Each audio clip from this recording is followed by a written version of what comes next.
Fala galera, bem-vindos ao canal Ex-Enem. Meu nome é Cauê Gomes, professor de Geografia, e hoje a gente vai falar um pouquinho sobre migração. Vamos nessa?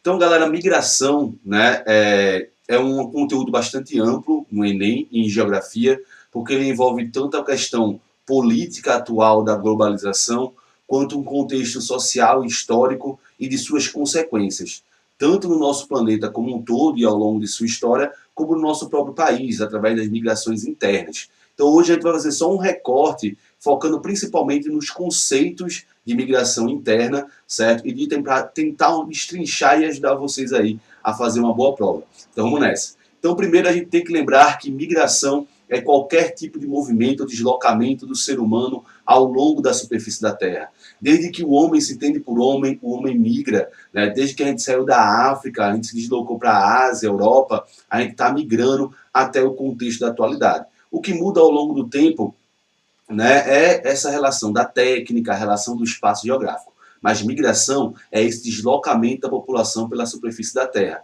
A migração, ela pode ser dividida em migração. Quando a gente fala né, esse prefixo aí do quando a gente pensa em geografia, sempre está mais ligado à saída, né?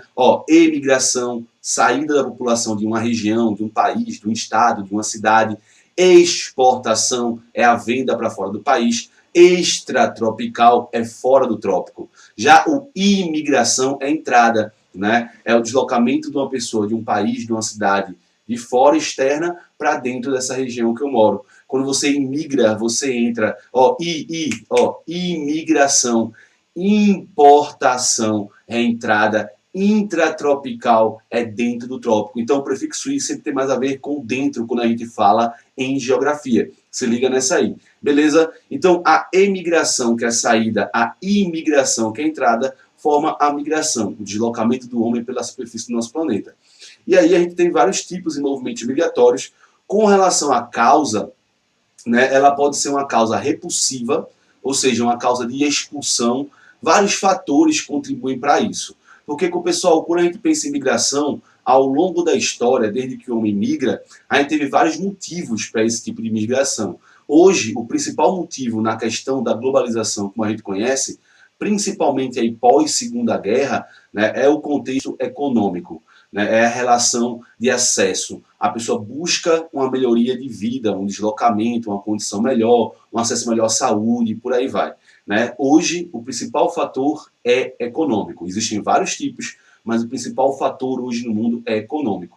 Os fatores repulsivos são vários. Uma guerra, um conflito, uma perseguição étnica, uma mudança climática, por exemplo, né, uma condição de clima extremo, como uma seca extrema em um certo tipo do ano, como aconteceu na Somália, no chifre da África, onde a gente tem muitos refugiados do clima, aqueles que fogem e fugiram de uma seca extrema que atingiu a região do chifre da África. Né? A gente tem fatores, por exemplo, econômicos, né? Uma geração de uma crise econômica e assim sucessivamente. São fatores que expulsam, fatores repulsivos. Os fatores atrativos também são vários. Né? A gente busca, como a gente acabou de falar, uma melhoria de vida em relação, por exemplo, a um país que tenha melhor acesso à saúde, né? Um país que tenha maior tolerância religiosa, étnica, um país que tenha melhores desenvolvimentos sociais e serviços públicos, uma busca de uma melhoria de emprego e por aí vai. Então, os fatores repulsivos têm a ver com, né, você ser forçado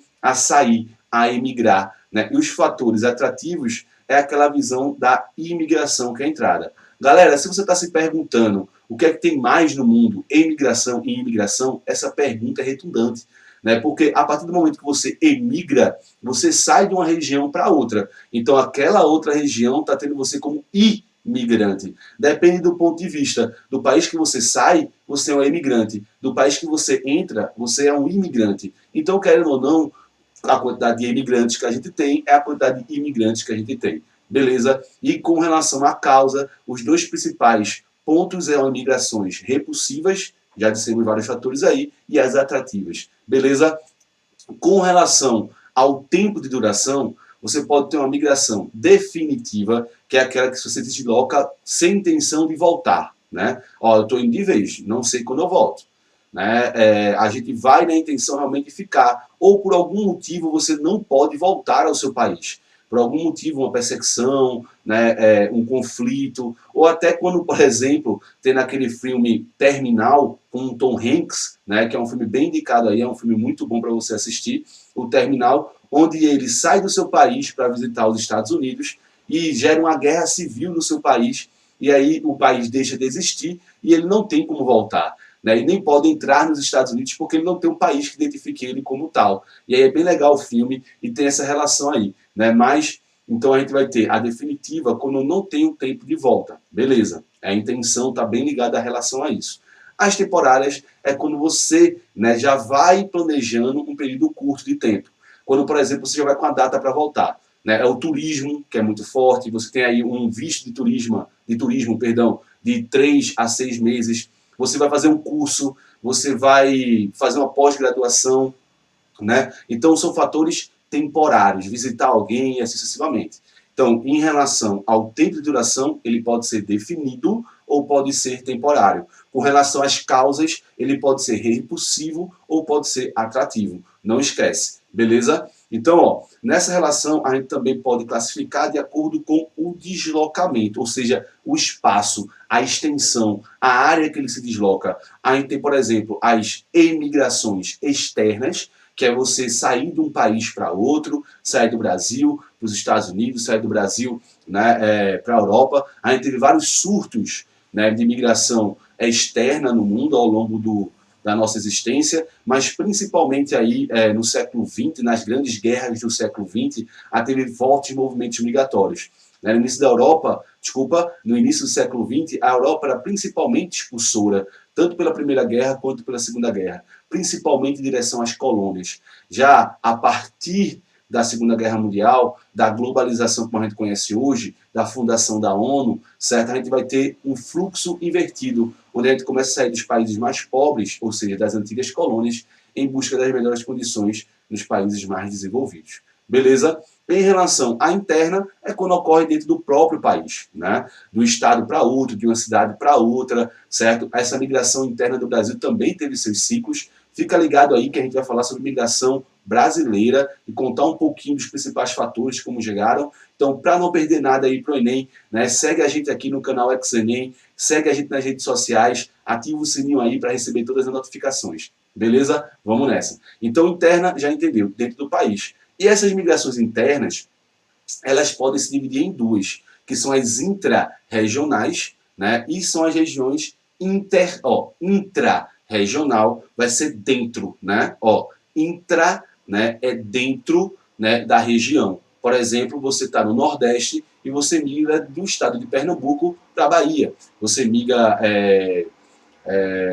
de Salvador para Natal, do Rio Grande do Norte, né, você migra do Rio Grande do Sul, né, para ali Santa Catarina e aí sucessivamente. Então você tem, né, nesse contexto, as migrações intra-regionais, dentro da própria região. Interregionais vem de entre, né, as interregionais vem de entre regiões. O fluxo hoje migratório no Brasil, devido ao movimento de desindustrialização, é muito mais intrarregional, né, dentro da região. No contexto histórico, a gente vai ter um contexto muito mais forte interregional, entre regiões, principalmente devido à concentração econômica e industrial ali no estado de São Paulo, o êxodo rural que a gente teve ao longo da história. Hoje, com a indústria saindo do litoral de maneira mais intensa, desindustrialização para o interior, onde é mais barato e recebe mais subsídios e vantagens financeiras, a gente está tendo um deslocamento muito forte aí, né, intra-regional, dentro da região. Né? Por exemplo, São Paulo para o interior de São Paulo, aqui o estado de Pernambuco, onde eu moro, né, a gente vai ter muito uma interiorização da indústria, então a gente vai ter um deslocamento mais dentro da própria região e por aí vai. Beleza? Não esquece aí. Intra, dentro, inter, entre. Só alegria. Tranquilo até agora? Não se perde, acompanha a gente. Então, com relação a isso, a gente também tem as migrações internas. Pô, se eu tenho aí a migração externa fora do país, as migrações internas, que são subdivididas em intra e entre, eu também vou ter as migrações internas, que normalmente acontecem em regiões dos países do mundo. Eu tenho, por exemplo, o êxodo rural, que é bem famosa, é bem citada. O êxodo rural, êxodo, olha a palavra, êxodo, é muita gente se deslocando de um ponto no globo para outro, não é isso? Então, êxodo rural é muita gente se deslocando do campo para a cidade, de uma maneira normalmente mais acelerada, certo? Então, o êxodo rural no Brasil tem muito a ver com isso aqui, ó, com a nossa Revolução Verde, que ocorre ali pós-Segunda Guerra Mundial. Nesse período de pós-Segunda Guerra Mundial, o Brasil é atingido por dois fenômenos. A Revolução Verde, que é a modernização do campo, que gera uma coisa chamada desemprego estrutural, né? Isso que é o desemprego permanente, devido à substituição tecnológica. A Revolução Verde é isso, a renovação tecnológica do campo, certo? Isso gera, né, uma expulsão de grande quantidade de contingente de trabalhadores do campo, né, para a cidade, e eles estão em direção à cidade por quê? Porque a partir da Segunda Guerra Mundial, eu tenho a internacionalização da produção de maneira mais intensa, a terceira revolução industrial, globalização.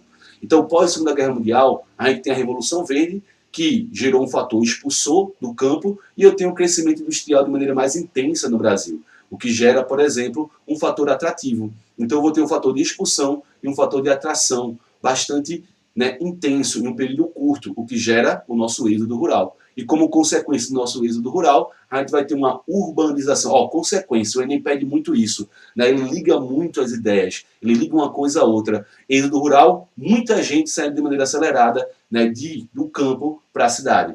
E isso vai gerar o quê? Muita gente chegando de uma vez na cidade, acompanha aí nossos vídeos, a gente falou um pouquinho sobre isso, gerando um fenômeno chamado macrocefalia urbana, quando a urbanização ocorre acelerada e recente. Ou seja, a cidade não consegue ter estrutura suficiente para acobertar a população que está chegando nela, o que gera, por exemplo, essa charge, né? O trabalhador do campo é expulso do campo e deixa de catar semente para, infelizmente, não ser recebido, né, com as promessas que a cidade tem, né, e fornecem, certo? Para catar latinha na cidade.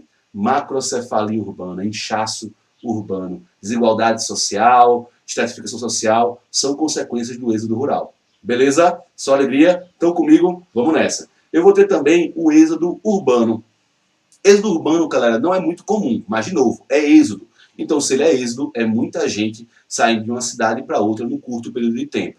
Né? É quando, por exemplo, estoura alguma guerra, algum conflito em uma cidade, a galera tem que se deslocar muito rápido. Né? A gente vai ter, por exemplo, uma forte crise econômica, uma perca grande do emprego, né? Uma falência da cidade, como, por exemplo, aconteceu em algumas cidades aqui, ó, no Rusting Belt, o cinturão da ferrugem nos Estados Unidos, que antigamente, né, era aquele principal polo de produção industrial americana, que era o Manufacturing Belt, a indústria pesada, a indústria de carros, que ficava ali em Detroit, na região dos Grandes Lagos dos Estados Unidos, no Nordeste americano. Devido a, né, o deslocamento que a gente acabou de falar, dessa grande quantidade dessas fábricas para os países em desenvolvimento e subdesenvolvidos, pós-Segunda Guerra Mundial, a gente vai ter um esvaziamento da indústria dessa região, né, principalmente se deslocando daí para o Sunbelt, né, que é o cinturão do sol. Eu estou apontando para cá, mas, né, aqui, certo? Que é o cinturão do sol. E aí a gente vai ter, né, esse contexto do cinturão do sol atrair muita gente, e o desemprego e a insegurança do Rusting Belt gerando a falência da cidade. Então, muita gente se desloca e abandona essas cidades, gerando cidades como a gente chama fantasmas.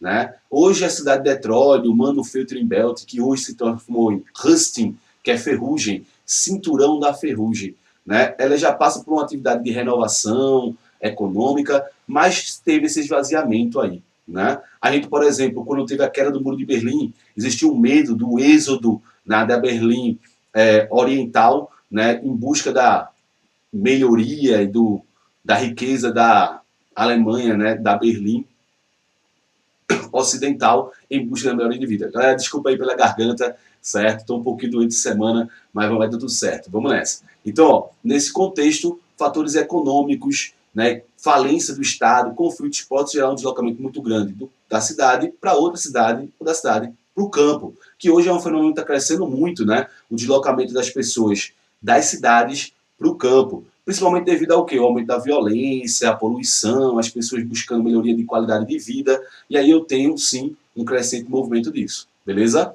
também pode influenciar. Com relação à migração urbana a urbana, é tranquilo, né? 1 mais 1 é 2. Urbana a urbana é de uma cidade para outra cidade. Por um fator econômico, por um fator social, por um fator de educação, por um fator de saúde, por várias condições aí que a gente pode buscar nessa relação. Né? Dentro dessa migração urbana-urbana, é muito comum associar a migração pendular. Ó, migração pendular, como se fosse um pêndulo de relógio, onde você vai e volta. A migração pendular está muito ligada à migração diária, em busca, por exemplo, de trabalho, de uma cidade para outra. Né? Eu moro em uma cidade, mas trabalho na cidade vizinha. Então eu vou para lá, trabalho e volto para casa. Né? Eu faço universidade na cidade vizinha, eu vou para lá, assisto aula e volto para casa. Certo? Né? Eu vou, por exemplo, no médico, eu vou na outra cidade, vou lá, vou no médico e volto para casa. Então, é uma migração diária. Mas também ela pode ser ligada a uma migração de curto período de tempo. Por exemplo, durante a semana. Você, futuro universitário, que vai morar em outra cidade para estudar, provavelmente você vai passar os 5 dias nessa cidade, voltar no fim de semana para sua casa.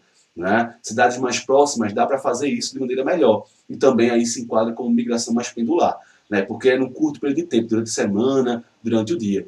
Migração pendular, que ocorre nesse período curto de tempo, e é muito comum das regiões das grandes metrópoles, né? É porque essas regiões metropolitanas ocorre conurbação. Conurbação é a junção física de 2 ou mais cidades. É quando tem uma cidade principal, uma metrópole, que concentra serviços, trabalho, economia, e as cidades vizinhas dela crescem em direção a ela, gerando uma dependência. Por exemplo, aqui no estado de Pernambuco, a gente tem a RMR, Região Metropolitana da cidade do Recife, que é a capital do estado de Pernambuco. Não é isso? Como a gente tem a região metropolitana de São Paulo, a região metropolitana do Rio de Janeiro, e assim sucessivamente. Ou seja, tem várias cidades dependentes da cidade do Recife, e elas crescem em direção, então gera uma junção física. E aí você vai trabalhar em Recife e mora na cidade vizinha. Só que é tão grudado uma na outra que você acaba achando que é a mesma cidade. Tanto que você cria uma característica de cidade dormitório. Ó, migração pendular gera cidade dormitório. Cidade dormitório é literalmente aquela cidade que você vai só dormir. Você vai para lá, passa o dia trabalhando, estudando, volta para outra cidade para dormir. Comum em regiões metropolitanas, comum em regiões conurbadas, deslocamento por trabalho, estudo, saúde, migração pendular. Beleza? De uma cidade para outra no curto período de tempo. Eu tenho a migração sazonal, que é a que mais cai na prova. Se a pendular é diária, é no curto período de tempo, tudo que é sazonal em geografia tem a ver com estações do ano, períodos mais longos de deslocamento. Períodos onde eu tenho, por exemplo, deslocamento feito pela colheita. Né? Eu vou me deslocando no país em busca de trabalho nas colheitas de cana, de algodão, de soja. É isso, migração sazonal é migração de acordo com as estações do ano. São migrações que ocorrem com maior período de tempo. Migrações anuais, em 3 meses e por aí vai. Né? Então essa migração sazonal, ela está muito ligada ao trabalho, certo? Né? Em relação, por exemplo, ao campo, onde eu tenho os boia-frias, que são aquela população que se desloca, né, buscando aí trabalho no campo para cortar cana. Ele sai daqui do Nordeste em busca de cortar cana em São Paulo, no Centro-Oeste, na soja. Sai aí também, né, hoje, né, também em busca de trabalhos sazonais na região Nordeste, na região Norte, certo? Então, nesse contexto, a gente vai ter uma transumância. Transumância, que é o resultado da migração sazonal, é o deslocamento da mão de obra, de acordo com as estações do ano. Sazonal. Aqui no Nordeste, que a gente tem a região interiorana muito ligado ao clima semiárido, que é a nossa caatinga nordestina, a gente tem uma transumância que é muito comum. As pessoas lá no sertão vivem com um clima que passa 8 meses de estiagem e 3 meses de chuva, como você está vendo aqui na imagem. Então, nesse contexto, o que acontece? No período de chuva, eu estou lá no sertão, estou plantando, estou trabalhando. Quando vem a seca, eu me desloco do campo e vou, por exemplo, para a cidade, no período seco, procurar empregos, infelizmente, normalmente ocupados na informalidade, né? As pessoas acabam se submetendo a empregos precários nessas regiões, trabalham na cidade e quando vem a chuva voltam para o sertão, para plantar e viver da terra. Então eu tenho uma migração de transumância, um deslocamento, por exemplo, campo-cidade, que é sazonal, tem a ver com as estações de chuva, com as estações do ano. Ou eu posso ter, por exemplo, a transumância campo-campo. Né? Quando a gente tem aquele o gato, olha o nome, gato é aquele cara que faz o intermédio do produtor rural com o trabalhador boia-fria, né? É o que a gente chama de capataz moderno, né? Ele vem aqui para o Nordeste, para a região Norte, para o interior de São Paulo, né? Para essas regiões mais precárias aí, e aí você tem uma condição, chega lá, ó, tem trabalho aqui, ó, vamos lá, colher cana, aí eles juntam uma galera e leva para colher cana na região, e aí eu tenho o cara se deslocando, né, trabalhando temporariamente em períodos diferentes, de acordo com a colheita, né? A gente vai ter a cana, a gente vai ter a soja, a gente vai ter os famosos boias frias. Então isso é migração sazonal, de acordo com as estações do ano, que gera uma consequência chamada transumância, que é o trabalho que se desloca de acordo com essas estações. Aqui no Nordeste é sempre citado em relação à caatinga, devido ao período da seca, que você se desloca na seca para a cidade para trabalhar e volta do campo para produzir, campo-cidade. E também a pessoa se deslocando de campo para campo.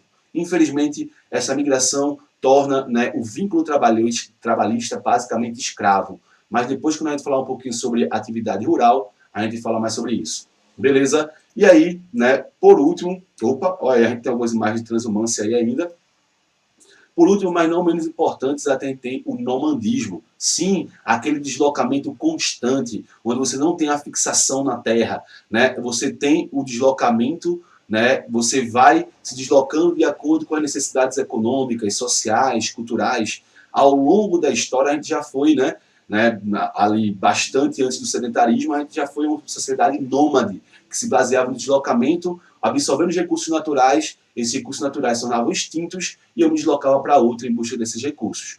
Hoje, a gente ainda encontra alguns povos nômades, em umas sociedades aí pré-industriais, né, os ciganos na Europa, que se deslocam muito em relação ao trabalho. A gente vai ter o povo circense, quem mora aí no interior, que sempre aparece aquele cirquinho na época da festa da cidade. Sim, isso acontece muito ainda, né? O circo que se desloca constantemente pelo mundo, né, ao trabalho. Então, buscando trabalho, buscando mão de obra, você tem uma sociedade, uma cultura nômade, né? É um tipo de migração que caracteriza-se por deslocamento constante, sem a fixação permanente do homem na região.